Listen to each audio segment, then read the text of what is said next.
Compañeros, el día de hoy les hablaremos de los tipos de sociedades, responsabilidades tributarias de una empresa y por último parafiscales y responsabilidad social. Antes de ver los tipos de sociedades definiremos qué es una sociedad. Una sociedad es la asociación voluntaria de personas que crean un fondo patrimonial en común en base a sus aportaciones, bienes, derechos o servicios, para así desempeñar juntos una determinada actividad económica con el ánimo de crear un beneficio individual, participando por ello en el reparto de las ganancias que se obtengan. A eso lo llamamos dividendos. Según el artículo 6 de la Ley General de Sociedades, LGS, la sociedad adquiere personalidad jurídica desde su inscripción en el registro y la mantiene hasta que se inscribe su extinción. Eso quiere decir que al inscribirse en el registro de personas jurídicas, se convierte en un ente diferente a las personas físicas que la conforman. Todas las sociedades deben constituir como mínimo por dos socios, una persona natural y una persona jurídica. Una persona natural es una persona humana que ejerce derechos y cumple obligaciones a título personal. Al constituir una empresa como una persona natural, la persona, o sea, el dueño de la empresa, asume a título personal todas las obligaciones de la empresa, lo cual implica que asume la responsabilidad y garantiza con todo el patrimonio que posea, o sea, los bienes, las deudas que pueda contraer la empresa. En otras palabras, esto es responsable de absolutamente todo el dinero que posee la empresa. Una persona jurídica permite la existencia de un individuo dotado de derechos y obligaciones, pero no es un ciudadano, sino una institución, organización o empresa que persigue un fin social con o sin fines de lucro.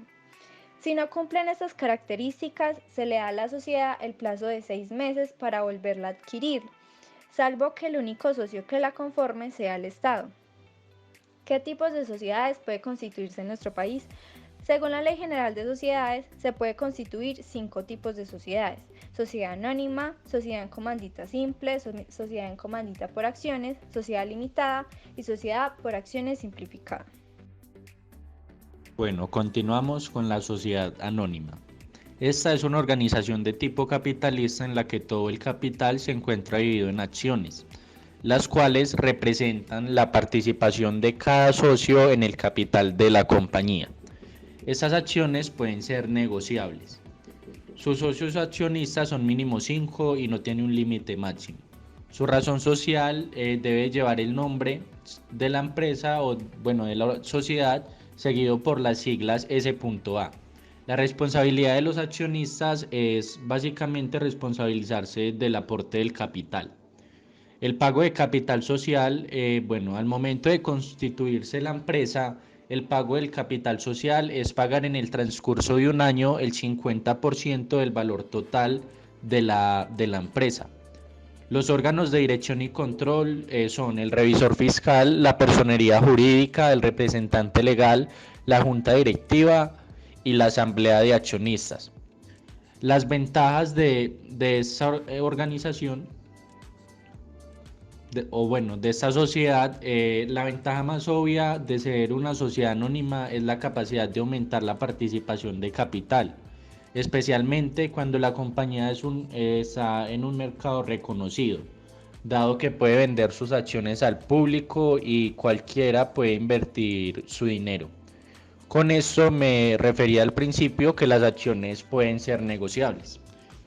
También ofrecer acciones al público brinda la oportunidad de distribuir el riesgo de propiedad de la empresa entre un gran número de accionistas. Esto facilita que los primeros inversionistas en la compañía vendan algunas de sus propias acciones con una ganancia, a la vez que mantienen una participación sustancial. Los bancos y otras instituciones financieras pueden estar más dispuestas a otorgar financiamiento a una compañía de estas características. Y al mismo tiempo la empresa también podría estar en una mejor posición para negociar tasas de interés favorable y plazos de amortización a los préstamos más amplios. Al tener su financiamiento potencialmente más disponible y en mejores condiciones que otros tipos de sociedades, la sociedad anónima podría estar en una posición ventajosa para iniciar nuevos proyectos, nuevos productos o nuevos mercados, realizar adquisiciones, crecer orgánicamente o hacer frente a sus deudas. Un ejemplo de sociedad anónima tenemos a Repsol, también a Crepsa, a Renault o a Orange. Ellos tienen un perfil de prestigio que aporta confianza. Esta percepción de estar más establecida, ser una empresa más grande o más poderosa puede afectar el comportamiento de los clientes, proveedores y empleadores de manera favorable para la organización. Además, es posible si la compañía es pública sea muy conocida, especialmente si cotiza en una bolsa de valores. Bueno, la sociedad en comandita simple. Sociedad de carácter personalista se dedica a la explotación del objeto social en nombre colectivo. Sus socios o accionistas son comanditarios, donan capital y gestores que se encargan del trabajo y gestionar la empresa. Es mínimo uno cada uno. Su razón social debe llevar su nombre completo o apellido seguido de la sigla SCS o SIA. La responsabilidad de los accionistas comanditarios responden por monto de aportes. Eso quiere decir que tienen una exposición limitada a sus activos personales, ya que no se responsabilizan totalmente por las deudas de la empresa, sino solo hasta el monto de dinero aportado. Los gestores responden de manera solidaria y limitadamente y su aporte es intelectual, ético y moral, teniendo el control total de la entidad y de sus activos. Las decisiones importantes son tomadas por el socio gestor. El pago de capital social paga el 100% cuando se crea la empresa, es decir, se paga todo de una. Los órganos de dirección y control se dividen en representante legal, que son los gestores, y su junta directiva, los comanditarios. Las ventajas son que no se requiere el capital mínimo para su constitución, solo se necesita la información financiera general para administrar la empresa y satisfacer las necesidades de banqueros, proveedores, impuestos y socios comanditarios. La otra es que no es necesario presentar una declaración de impuestos aparte para la sociedad, cada socio tributa personalmente sobre su parte. Y por último, la motivación de cada socio para dedicar su mejor esfuerzo es grande, dado que participan directamente en los beneficios y generan la posibilidad de reunir un mayor capital para la empresa y seguir realizando inversiones.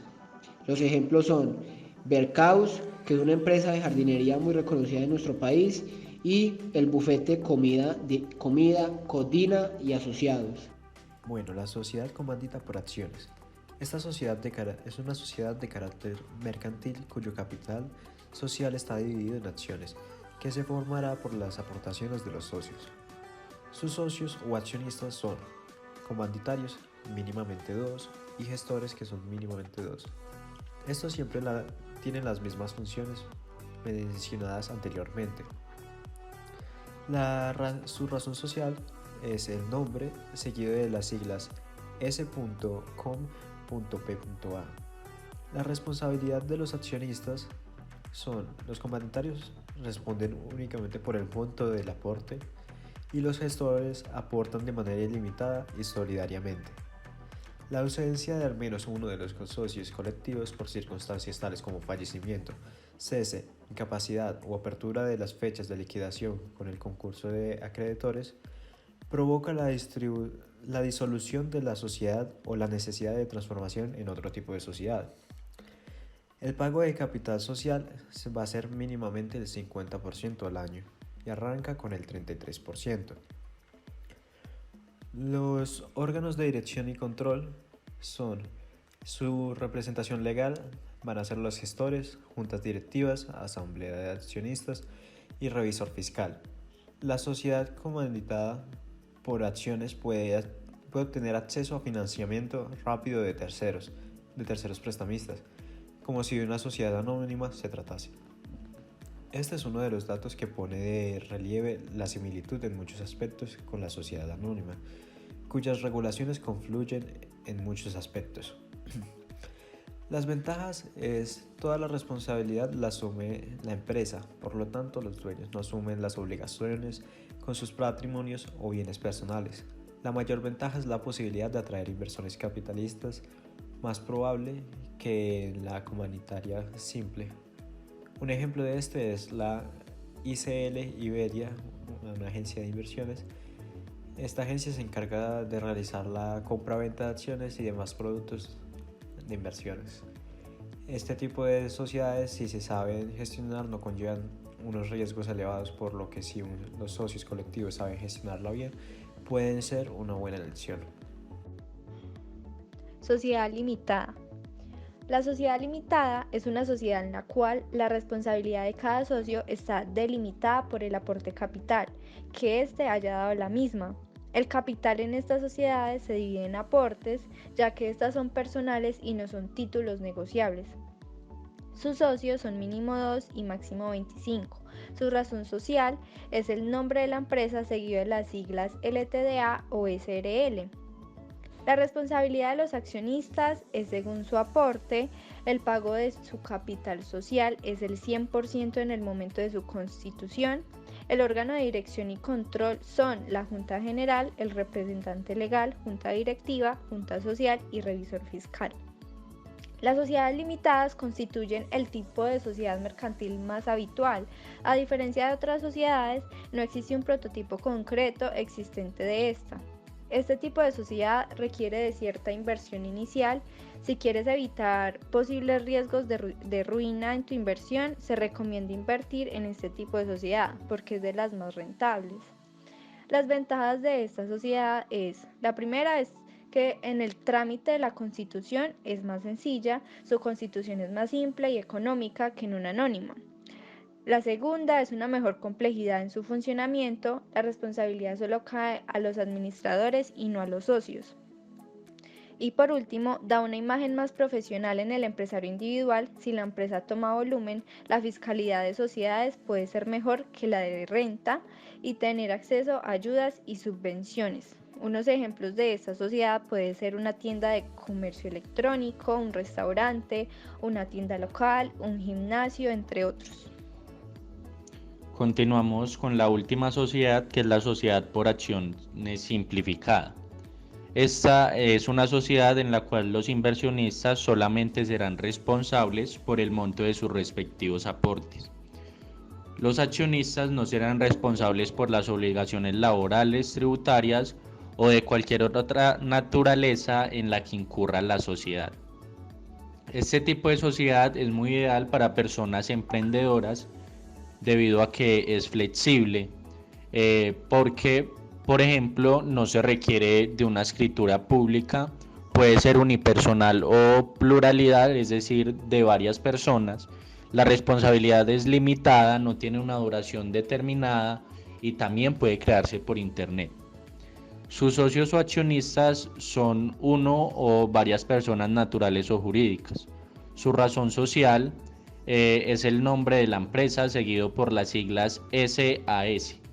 La responsabilidad de sus accionistas, los socios principalmente son responsables de sus aportes. El pago de capital social es de cualquier monto del 100%, pero este no puede exceder a los 2 años. Los órganos de dirección y control son el representante legal, el revisor fiscal, la junta directiva y la junta de socios. Ejemplos de ellos tenemos a Comercial Nutresa SAS, Compañía de Galletas Nobel SAS, Compañía Nacional de Chocolates SAS, entre otras. Bueno, seguimos con las responsabilidades tributarias de una empresa. Todos los contribuyentes, tanto personas como empresas, tienen obligaciones tributarias, las cuales consisten en pagar impuestos y contribuciones de la administración pública. Sin embargo, también existen las obligaciones accesorias, que están asociadas a las actividades que todo contribuyente debe ejecutar para que el sistema tributario opere correctamente, como el inicio de las actividades en el Servicio de Impuestos Internos, SII. Las empresas que son catalogadas como pymes de acuerdo con el Servicio de Impuestos Internos, el Ministerio de Economía clasifica a las empresas mediante su nivel de ventas. Pequeñas empresas, las que venden entre 2.400 UF, en el cual un UF equivale a 133.122 pesos colombianos y entre 25.000 UF al año. Medianas empresas, las que venden más de 25.000 UF al año, pero menos de 100.000 UF. En consecuencia, los pymes son las empresas cuyas ventas anuales oscilan entre los 2.400 UF y los 100.000 UF. Las obligaciones tributarias para las empresas. podemos encontrar el impuesto de renta, que es un impuesto que se declara y se paga cada año y recae sobre los ingresos de las empresas o personas. Es un impuesto que grava las utilidades y eventualmente el patrimonio. Son todos aquellos ingresos que se obtienen de manera esporádica, que no hacen parte de la actividad cotidiana de las personas o empresas. Se trata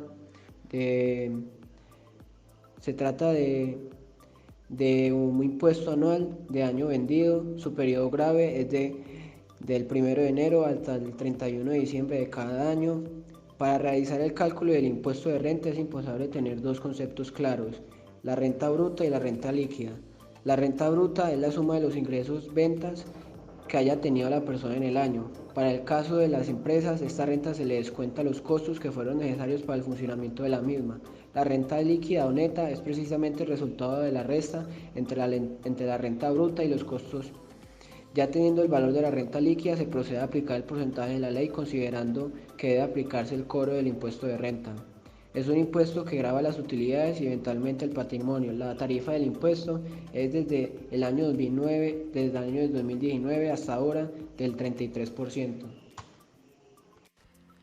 Ahora, el impuesto de ventas. El impuesto sobre las ventas, comúnmente denominado impuesto al valor agregado o IVA, es un gravante que recae sobre el consumo de bienes y servicios. El impuesto a las ventas es una cantidad de dinero calculada como el porcentaje que está añadido al costo de un producto o servicio cuando es comprado por un consumidor en una tienda de ventas al por menor. Los consumidores pagan los impuestos combinados locales y de estado cada vez que hacen una compra. Los negocios son responsables de recaudar y rastrear los impuestos de ventas de los consumidores para luego remitirlos a los estados bimestral o cuatrimestral. Si se falla en remitir los pagos de impuestos de ventas en cierto tiempo, puede resultar en sanciones legales. Grava la venta de bienes o la prestación de servicios. La tarifa general es del 19%. Toda empresa que vende bienes o presta servicios debe calcular el 19% adicional al valor por el concepto del IVA. El impuesto recaudado debe ser declarado y pagado en una declaración que actualmente puede ser bimestral o cuatrimestral.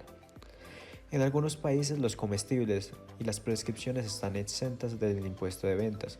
En algunos la ropa es una excepción. Otros tipos de bienes que no están sujetos al impuesto incluye ítems comprados para reventa. Se asume que los clientes de ventas al por menor pagarán los impuestos de ventas una vez que los ítems sean vendidos. Ítems comprados como materia prima, los productos comprados que serán usados como componentes de un producto hecho a mano o manufacturado, no están sujetos a los impuestos de ventas. Ítems comprados sin fines de lucro o organizaciones sin fines de lucro no pagan impuestos de ventas. Retención en la fuente.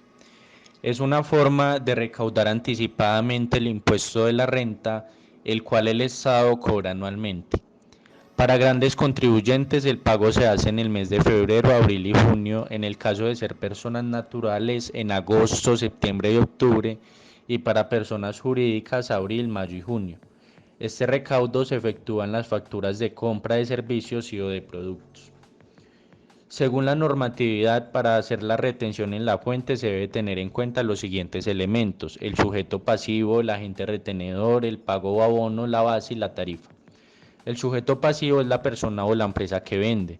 Esta persona es a quien van a retener. Cada vez que su empresa presta un servicio o anejena bienes, su pagador deberá realizar una retención en la fuente, para lo que deberá tener en cuenta actividad y potenciales clientes, y de esta manera proyectar su flujo de caja, restando de los mismos el valor de la retención en la fuente que se le debe efectuar.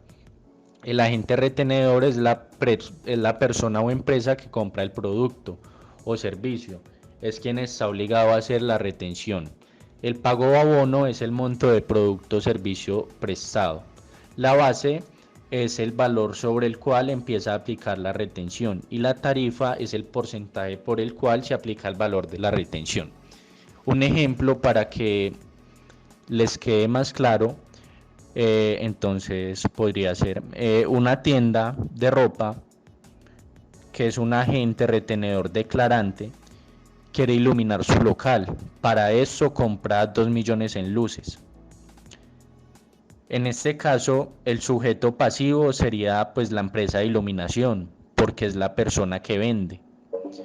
El agente de retención es la tienda, que es la persona que compra y es declarante de renta, es decir, declara sus bienes y servicios. A continuación, la información que les voy a dar pues es una información que saqué de la tabla de retención de la fuente, que es una tabla la cual tiene, como podemos ver, concepto, tiene una base y tiene un porcentaje de acuerdo a una persona, si es jurídica, natural, declarante o una natural no declarante. Entonces, en este caso ya especificamos que la persona es un agente retenedor declarante. Entonces, la base de retención es de 961.000 y la tarifa de retención para la persona jurídica vemos que es del 2.5%. Lo que quiere decir es que si usted compra algo con el precio inferior a 925.000, no se le va a aplicar la tarifa, pero si lo hace de 925.000 en adelante, se le va a aplicar la tarifa. Entonces, el agente retenedor es declarante y va a realizar una compra superior a la base, que es 925.000. Se debe aplicar la retención con una tarifa del 2.5%. Entonces, lo que se hace es la siguiente operación.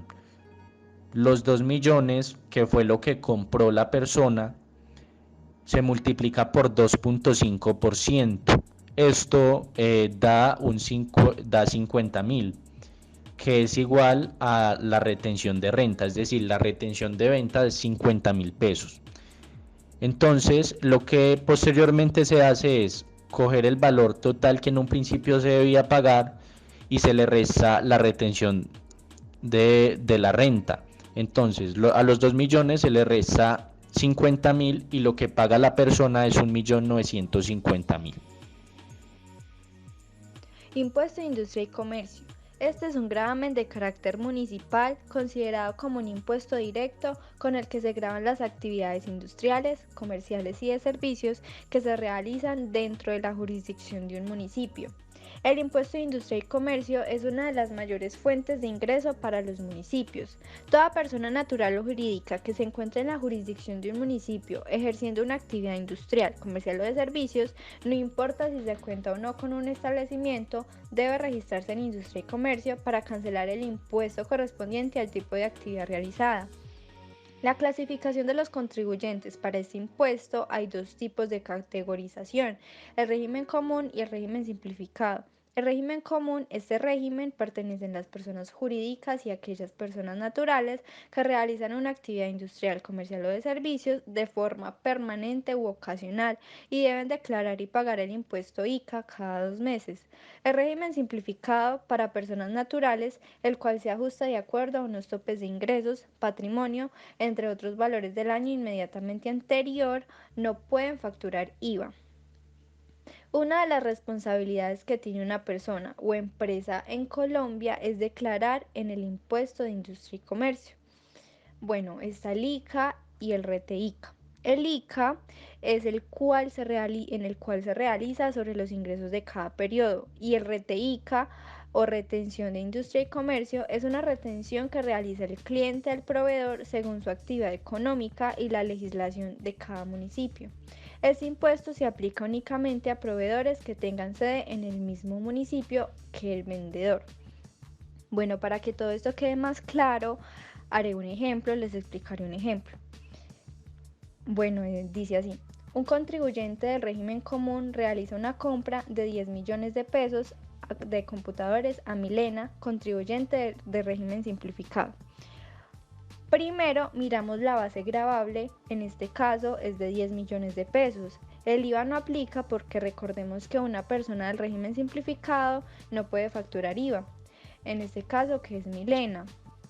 Teniendo en cuenta el costo de computadores, se aplica la tarifa RETE-ICA así, que es 11,04 por 10.000 pesos y esto nos da 110.400.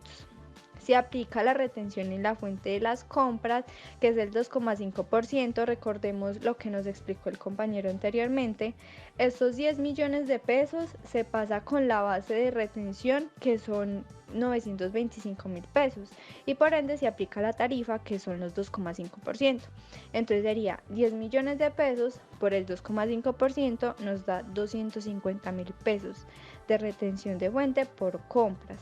Y el valor neto a pagar sería los 10 millones de pesos menos los 110.400 menos los 250.000 pesos, y el valor neto a pagar sería 9.639.600. Esto debería pagársele a Milena por la compra de los computadores. Ahora los parafiscales. Los parafiscales son contribuciones obligatorias por parte de los empleadores a las cajas de compensación familiar, CSF, también al Instituto Colombiano de Bienestar Familiar, ICBF, y al Servicio Nacional de Aprendizaje, o SENA. El monto de estos aportes corresponde al 9% del costo mensual de la nómina y se divide en los siguientes porcentajes según la institución a la que se encuentra dirigida la contribución.